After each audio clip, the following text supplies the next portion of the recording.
C'est une musique d'une immense sincérité. Moi, c'est un compositeur que j'ai toujours adoré. C'est quelqu'un qui a eu le courage d'être finalement à contre-temps avec ce qui se passait artistiquement à son époque, qui a donc eu le courage d'être lui-même jusqu'au bout.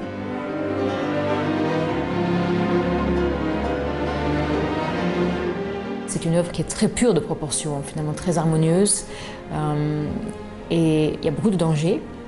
Et il faut toujours rester vraiment concentré sur l'architecture, sur la ligne, sur l'arc qui traverse l'œuvre.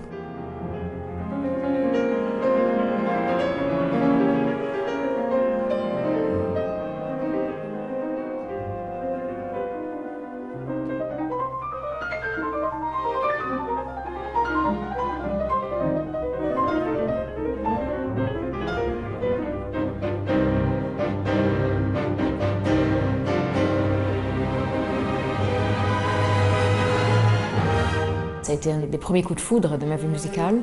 Alors c'est vrai qu'après, je l'ai un petit peu laissé de côté. C'était volontaire aussi parce que je l'avais beaucoup joué à une époque. Et parfois, justement, il faut se mettre en retrait. Et puis alors, ce qui est toujours incroyable dans ce processus de travail musical, c'est que même, je dirais presque en votre absence, l'œuvre évolue à l'intérieur de vous, même si vous n'êtes pas engagé dans un rapport actif. Et quand vous y retournez, évidemment, c'est tout autre chose. Ça peut parfois être très difficile, parfois plus difficile qu'une nouvelle relation avec une nouvelle œuvre. Hallo Kolja, how are you? Alors évidemment, Claudio, pour un soliste, pour un partenaire musical, c'est le rêve, parce que c'est un homme qui est d'une profondeur et d'une gentillesse, en même temps qui a une aura très particulière.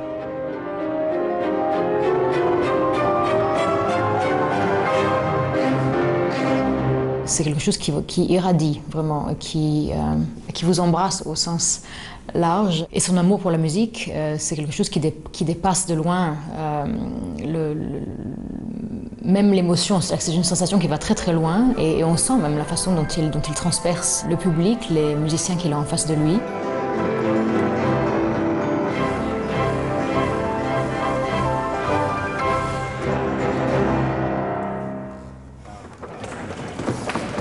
Avec Claudio, ce qui est finalement formidable, moi j'apprécie beaucoup, on n'a pas vraiment besoin de parler. De traduire une émotion, de traduire un sentiment avec les mots, finalement on a déjà tout de suite trahi, alors c'est mieux de s'en passer si on peut, surtout quand il s'agit de musique, qui de toute façon ça c'est le cliché, mais c'est quand même la vérité, le langage universel, le langage qui se passe de paroles.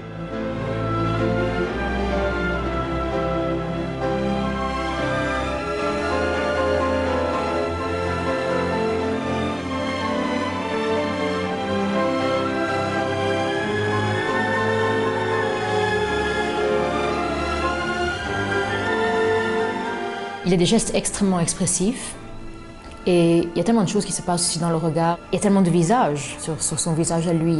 On peut vraiment lire tout ce qui se passe. Et aussi, il y a une grande transparence dans la façon dont il dirige, ce qui fait que les intentions sont absolument claires et limpides.